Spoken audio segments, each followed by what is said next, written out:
true loyalty.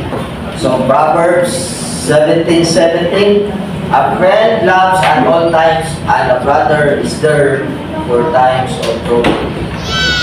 This is true loyalty.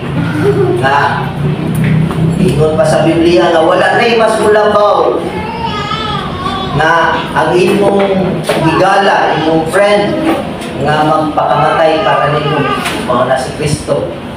So muna na ikanta nga ay mga friend of God. Money, a friend loves at all times. So mao ni ang higala. Kung mag-isgot ta, mga higala nga imo gi makauban, ang giingon pa nga makita gini mo ang matuod nga higala kay sa imong kalisod di kabiyaan. So tinuod na kanang higala is a blessing, friends, is a blessing sa atong mga kinabuhi igsoon. Muna nga mo kinay tinuod nga higala igsoon, pasalamat ko sa Ginoo kung nang higala ngayon nga isa sa kalisod sa imong kinabuhi, huwag ikabiyain. Mao ni ang tinuod nga higala kanang dili ka sige-gisi pero plastic dito yung ngisi-ngisi. Recycle na yung friend. Oy! So yung a brother is there for times of trouble.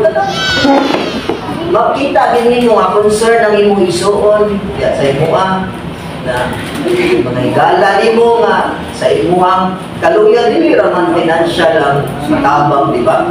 Sa higala nga naagi sila permi nakapo para nimo. Ma-feel din mo igsoon nga naigugma imong higala nimo. So mauna nga ma-feel din mo nga concern sila sa imong kinabuhi. Nangumusta. So higala na nimo kanang nasa simbahan.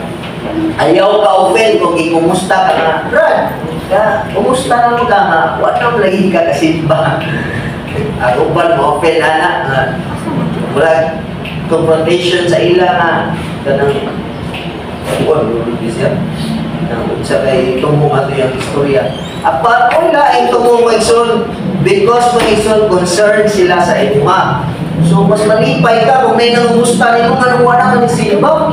Di ba? Dapat mas malipay ka kay naay tao nga igsoon nga nagpadayon og ampon mo ay dito ka.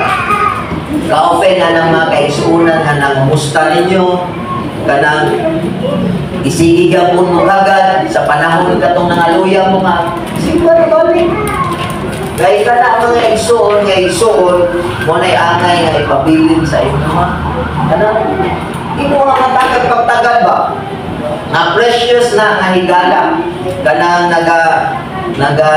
kuha na to no nag-remind na to balik ka sa Ginoo or bisan man diha sa mga espiritualon sa problema nimo na kay kastoryahan.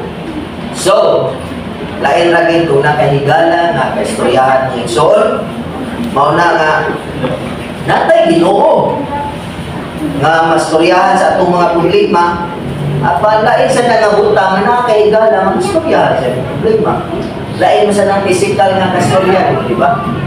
Lain mo na mag-comfort ang Holy Ghost sa imo, ha? Amen.